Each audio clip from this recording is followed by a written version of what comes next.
దేవునికి మహిమ కలుగును గాక. ఈ దిన వాక్యము యెహెజ్కేలు గ్రంథము 27వ అధ్యాయాన్ని మనం ధ్యానించుకుందాం.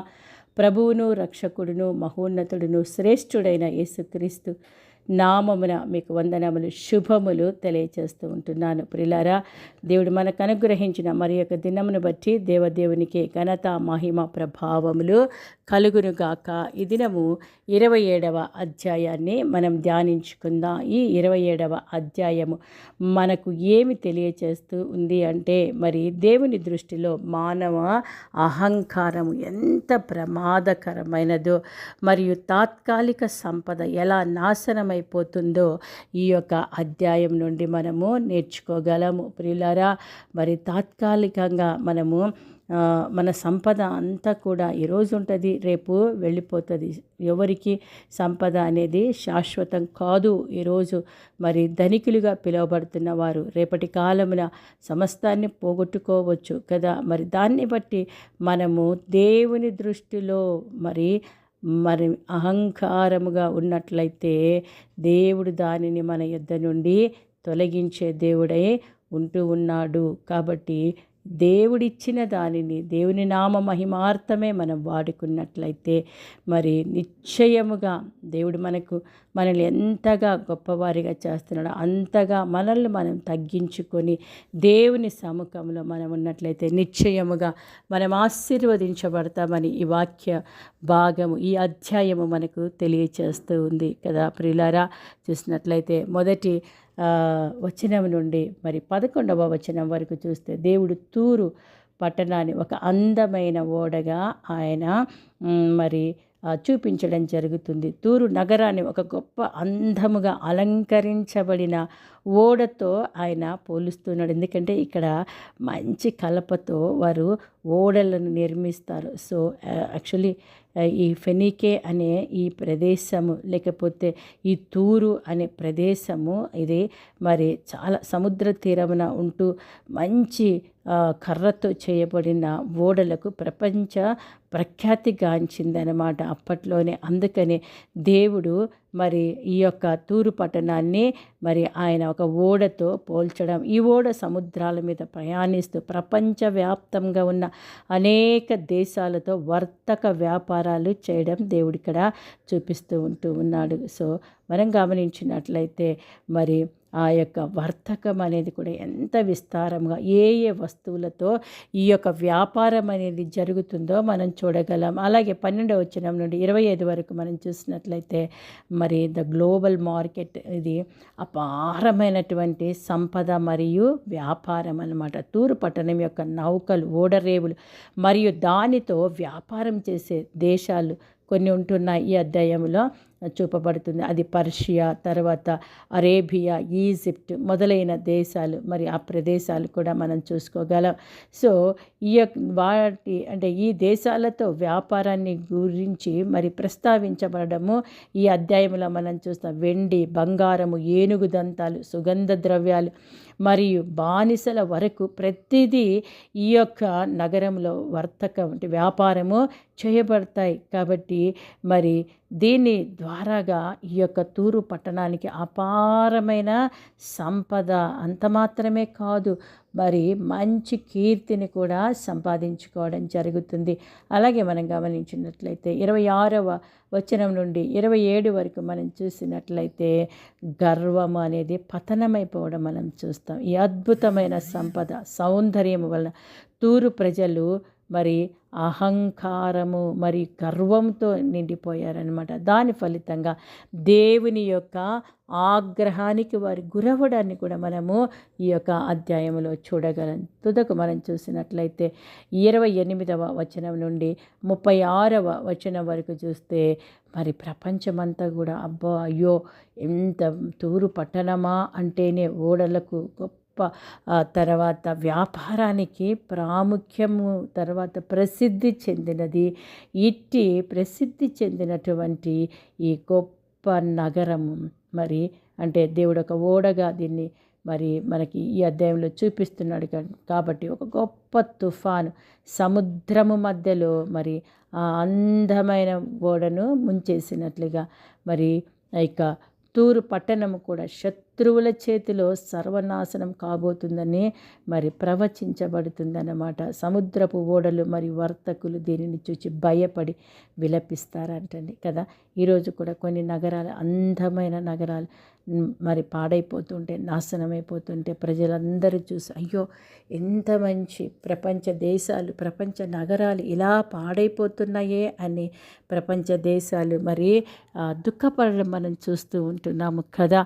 అవును, చాలా దేశాలు, చాలా ప్రదేశాలు కూడా అందముగా అలంకరించబడి ఈరోజు యుద్ధములలో ఏమీ లేని మరి బీడు భూములుగా, కాలిన స్థలాలుగా మనం చూస్తూ ఉంటున్నాం. కాబట్టి దేవుని ఎదుట మనము అతిశయపడకూడదు అంటండి. దేవుడే కదా మనకి ఇచ్చింది. ప్రాణము కానీ, ధనము కానీ, సంపద కానీ, ఆయుష్ కానీ, మనం ఏదైతే అనుభవిస్తూ ఉన్నామో దానిని అంతటిని మనకిచ్చినది దేవుడే. మరి ఆయన ముందే మనం అహంకారముతోనో గర్వముతోనో నడిచినట్లయితే మనం పతనమైపోతాం. మన వాక్య భాగంలోకి మనం వెళ్ళి చూసినట్లయితే మొదటి వచనం నుండి 11వ వచనము మనం చూసినట్లయితే 27వ అధ్యాయంలో, మరియు యెహోవా వాక్కు నాకు ప్రత్యక్షమై ఇలాగు సెలవిచ్చెను, నరపుత్రుడా, తూరు పట్టణమును గూర్చి అంగలార్పు వచనమెత్తి దానికి ఇలాగు ప్రకటన చేయుము. సముద్రపు రేవుల మీద నివసించుదానా, అనేక ద్వీపములకు ప్రయాణము చేయు వర్తక జనమా, ప్రభువైన యెహోవా సెలవిచ్చినది ఏమనగా, తూరు పట్టణమా, నేను సంపూర్ణ సౌందర్యము కలదానని నీవనుకొనుచున్నావే కదా. నేను సంపూర్ణ సౌందర్యము కలదానని నీవనుకొనుచున్నావే. నీ సరిహద్దులు సముద్రముల మధ్య ఏర్పడెను. నీ శిల్పకారులు నిన్ను సంపూర్ణ సౌందర్యము గలదానిగా చేసి ఉన్నారు. నీ ఓడలను శనీరు దేశపు సరళవృక్షపు మ్రానుతో కట్టుదురు. లెబానోను దేవదారు మ్రాను తెప్పించి నీ ఓడ కొయ్యలు చేయుదురు. బాషాను యొక్క సింధూర మ్రాను చేత నీ కోలలు చేయుదురు. కిత్తీయుల ద్వీపముల నుండి వచ్చిన గుంజు మ్రానునకు దంతపు చెక్కడపు పని పొదిగి నీకు పీటలు చేయుదురు. నీకు జెండాగా ఉండుటకై నీ తెరచాపలు ఐగుప్తు నుండి వచ్చిన విచిత్రపు పనిగల అవిసెనార బట్టతో చేయబడును. ఎలీషా ద్వీపముల నుండి వచ్చిన నీల ధూమ్ర వర్ణములు గల బట్ట నీవు చాందినీగా కప్పుకొందువు. తురు పట్టణమా, సీదోను నివాసులను, అర్వదు నివాసులను నీకు ఓడ కలాసులుగా ఉన్నారు. నీ స్వజనులకు చేరిన ప్రజ్ఞావంతులు నీకు ఓడ నాయకులుగా ఉన్నారు. గెబలు పనివారిలో పని తెలిసిన పెద్దలు నీ ఓడలను బాగు చేయువారుగా ఉన్నారు. సముద్రమందు నీ సరుకులు కొనుటకై సముద్ర ప్రయాణము చేయు నావికుల ఓడలన్నీయు నీ రేవులలో ఉన్నవి. పారసిక దేశపు వారును, లూదు వారును, పూతు వారును నీ సైన్యములలో చేరి నీకు పిసాయిలుగా ఉన్నారు. వారు నీ డాళ్లను, శిరస్త్రాణములను ధరించువారు. వారి చేత నీకు తేజస్సు కలిగెను. 60 వారు నీ సైన్యములో చేరి చుట్టూ నీ ప్రాకారములకు డాళ్ళు తగిలించి చుట్టూ నీ ప్రాకారముల మీద కావలి కాచి నీ సౌందర్యమును సంపూర్ణ పరీక్షదరు. సో ఈ రీతిగా ఆ యొక్క తూరు పట్టణాన్ని ఒక ఓడగా, మరి ఆ ఓడలో కావలసిన ఎంత విలువైనవి, ఎంత మరి ప్రశస్తమైనయో అవి తెలపబడుతూ ఉంది. ఇంకా 12వ వచనం చూస్తే, నానా విధమైన సరుకులు నీలో విస్తారముగా నున్నందున తర్షీషు వారు నీతో వర్తకము చేయుచు వెండియు, ఇనుమును, తగరమును, సీసమును ఇచ్చి నీ సరుకులు కొనుక్కొందురు కదా. మరి ఇంత అంటే మనలాంటి పేపర్ కరెన్సీ కాదు, అప్పుడు నానా విధమైన సరుకులు నీలో విస్తారముగా నున్నందున తర్షీషు వారు నీతో వర్తకం చేయుచు వెండి, ఇనుము, తగరము, సీసం ఇచ్చి మరి సరుకులు కొనుక్కునే దినాలవి. సో గ్రేకేయులను, తుబాలు వారును, మెషేకు వారును నీలో వర్తకపు వ్యాపారము చేయుచు మరి నరులను, ఇత్తడి వస్తువులను ఇచ్చి నీ సరుకులు కొనుక్కుంటారంట. నరులను సహితం, మనుషులను సహితం ఇచ్చి మరి దాని వస్తువులను కొంటారంటండి. మరి అంత గొప్ప వ్యాపారాన్ని వారు కలిగి ఉంటున్నారు. తొగర్మ వారు గుర్రములను, యుద్ధాయుష్వములను, కంచర గాడిదలను ఇచ్చి నీ సరుకులను కొనుక్కుందురు. దదాను వారును నీతో వర్తక వ్యాపారము చేయుదురు. చాలా ద్వీపంలో వర్తకములు నీ వశముననున్నవి. వర్తకులు దంతముతోను కొవిదారు మ్రానును ఇచ్చి నీ సరుకులు కొనుక్కొందురు. నీ చేత చేయబడిన వివిధ వస్తువులను కొనుక్కొనుటకై సిరియనులు నీతో వర్తక వ్యాపారము చేయుదురు. వారు పచ్చరాలను, ఊదారంగు నూలుతో కుట్టబడిన చీరలను, అవిసెనార బట్టలను, పగడములను, రత్నములను ఇచ్చి నీ సరుకులు కొనుక్కొందురు. చూసారా ఎంత ఉన్నతమైన వ్యాపారం అంటున్నారు కదా. సో మరియు యూదావారును ఇశ్రాయేలు దేశస్థులు నీలో వర్తక వ్యాపారము చేయించు. మిన్నీతు గోధుమలను, మిఠాయిలను, తేనెయు, తైలమును, గుగ్గిలమును ఇచ్చి నీ సరుకులు కొనుక్కొందురు. దమస్కు వారు మరి హెల్బోను ద్రాక్షారసమును, తెల్లబొచ్చును ఇచ్చి విస్తారమైన నీ సరుకులను, దినుసులను కొనుక్కొందురు. దదాను వారును గ్రేకేయులను నూలు ఇచ్చి నీ సరుకులు కొనుక్కొందురు. ఇనుప పనిముట్టును, కత్సియా, కెనయా అను సుగంధ ద్రవ్యములను నీ సరుకులకు బదులియబడును. దదాను వారు విచిత్రమైన పనిగల చౌకపు తుండ్లు తీసుకొని అమ్ముదురు. అరబీయులను, కేదారు అధిపతులందరినూ నీతో వర్తకము చేయుదురు. వారు గొర్రె పిల్లల, పొట్టేళ్లను, మేకలను ఇచ్చి నీ సరుకులు కొనుక్కొనేస్తారనమాట. మరి వీటినిచ్చి వారు నీతో వర్తకము చేస్తారని. మరి ఎంత గొప్ప వ్యాపారం చూడండి, మామూలు వ్యాపారం కాదు కదా ఇది. సో సభా వర్తకులు, రామ వర్తకులను నీతో వర్తకము చేయుదురు, అంటే వ్యాపారము చేయుదురు. వారు అతి ప్రశస్తమైన గంధవర్గములను, విలువగల నానా విధమైన రత్నములను, బంగారును ఇచ్చి మరి నీ సరుకులను కొనుక్కుంటారు. హారాను వారును, కన్నేవారును, ఏదేను వారును, షబా వర్తకులను, అశ్షూరు వర్తకులను, కిల్మదు వర్తకులను నీతో వర్తకము చేయుదురు. వర్తకం అంటే వ్యాపారము చేయుదురు. వీరు నీలో వర్తకులై సొగసైన వస్త్రములను, ధూమ్ర వర్ణము గలవియు కుట్టు పనితో చేయబడినవి యునగు బట్టలను, విలువగల నూలును, బాగుగా చేయబడిన గట్టి త్రాళ్ళని ఇచ్చి నీ సరుకులు కొనుక్కొందురు అంట. మరి ఇవన్నీ చూస్తే అసలు ఇప్పుడే మన వ్యాపారాలు ఎంత అద్భుతంగా జరుగుతున్నాయి. మార్కెట్ ఎంత పెద్దగా ఉంది. మరి ముందు ప్రపంచంలో ఎన్ని ఉన్నాయో లేవో అన్నంతగా ఉంటే అంతకంటే విలువైనవి ఆ కాలంలో ఉన్నట్లు మనం చూస్తూ ఉంటున్నాం కదా. తర్షీషు ఓడలు నీకు బండ్లుగా ఉన్నవి. నీవు పరిపూర్ణమైన దానవై మహాఘనముగా సముద్రము మీద కూర్చున్నావు అని దేవుడు తెలియచేస్తూ ఉన్నాడు. కానీ మరి ఇలాంటి దానికి ఏమైపోయింది కదా. 26-27 వచనాలను చూస్తే నీ కోలలు వేయువారు మహాసముద్రంలోనికి నిన్ను త్రోయగా, తూర్పు గాలి సముద్ర మధ్యమందు నిన్ను బద్దలు చేయును. ఎంత గొప్ప వ్యాపారము కలిగిన ఈ తూరు పట్టణము గతి ఏమైపోతుందంట. నిన్ను మహాసముద్రములోనికి నిన్ను త్రోయగా, అది గొప్ప వ్యాపారం కలిగి ఒక గొప్ప షిప్గా ఉంటే అది ఏమైపోతుంది, సముద్రములోకి మరి అది త్రోయబడిపోతుంది. అప్పుడు ఏమైపోతుంది, నేను బద్దలు చేయను కదా. టైటానిక్ షిప్ను గురించి మనకు తెలుసు. దేవుడు కూడా ఈ యొక్క మరి షిప్ని ఏమి చేయలేడు అన్నప్పుడు అది ఏమైపోయింది, ఒక చిన్న కరిగిపోయే ఐస్ గడ్డను తగిలి మరి అంటే పెద్ద ఐస్ గడ్డ, అది కరిగిపోయే ఐస్ గడ్డ.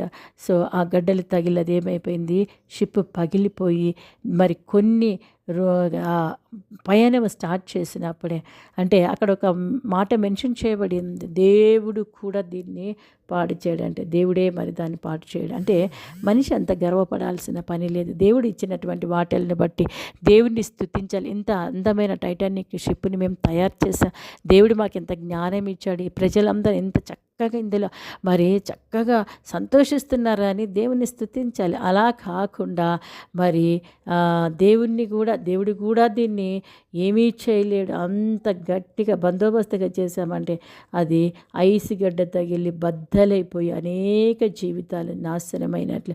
అక్కడ ఉన్నవారందరూ కుబేరులు కాబట్టి ప్రియులారా చాలా జాగ్రత్తగా ఉండాలి దేవుని విషయంలో. ఇక్కడ ఏమైపోయింది, అది బద్దలైపోయింది. ఇంత పెద్ద వ్యాపారం నడిపిస్తున్న ఆ తూరు పట్టణము బద్దలైపోయింది. చూడండి, అప్పుడు నీ ధనమును, నీ సరుకులను నీవు బదిలిచ్చి వస్తువులను నీ నావికులను, నీ ఓడ నాయకులను, నీ ఓడలు బాగు చేయవారును, నీతో వర్తకము చేయవారును, నీలోనున్న సిపాయిలందరినూ, నీలోనున్న జనసమూహములన్నీ నీవు కూలు దినమందే సముద్ర మధ్యమందు కూలుదురు. వాళ్ళు కూడా కూలిపోతారు.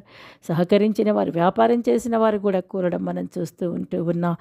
నీ ఓడ నాయకులు వేసిన కేకల వలన నీ ఉపగ్రామములు కంపించును అంట. కోలలు పట్టుకొని వారందరిను, నావికులను, ఓడ నాయకులను తమ ఓడల మీద నుండి దిగి తీరమున నిలిచి నిన్ను గూర్చి మహాశోకమెత్తి ప్రలాపించుచు తమ తలల మీద బుగ్గిపోసుకొనుచు బూడిదలోను పొర్లుచు నీ కొరకు తలలు బోడి చేసుకొని మొలలకు గోనెలు కట్టుకొని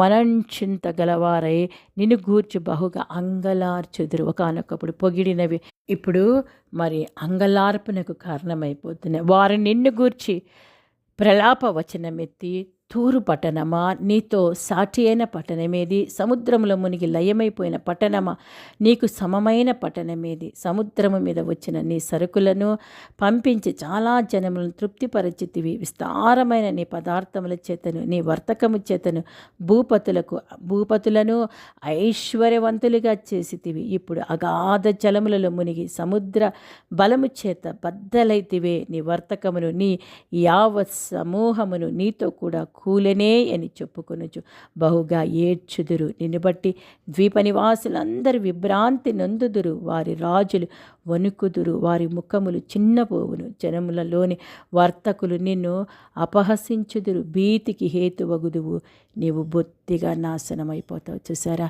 ఇంత గొప్ప ప్రమాదం పొంచి ఉంది. ప్రార్థన చేసుకుందామా. మహాగరుడమైన మా గొప్ప దేవానికి వందనాలు. అవును ప్రభ, మేము నాశనము కాకుండానట్లు, ప్రభ మేము బొత్తిగా నాశనము కాకుండానట్లు నీవిచ్చిన కృపలను, ఐశ్వర్యమును, అందమును, జ్ఞానమును, చదువులు ఇవన్నీ నీ వల్లనే వచ్చినాయని మేము తెలుసుకున్నట్లు ప్రభ, తూరు పట్టణము వలె కాక ప్రభ మమ్మల్ని మేము తగ్గించుకొని మా ప్రభువే మమ్మల్ని హెచ్చిస్తున్నాడని ప్రభ కృతజ్ఞత కలిగి నిన్ను మహిమపరచుటకు కృపనీయమని ప్రభ, నీ శక్తి ముందు తండ్రి మాటలు సాగవని మేము గుర్తెరుగుటకు కృప దయచేయండి. వాక్యం వింటున్న ప్రతి బిడ్డ ఎవరైనా తప్పిపోయిన వారు ఉంటే సరిచేసుకొని నిన్ను మహిమపరచుటకు కృప దయచేయమని యేసు నామమున అడిగి వేడుకుంటున్నాము తండ్రి. ఆమేన్.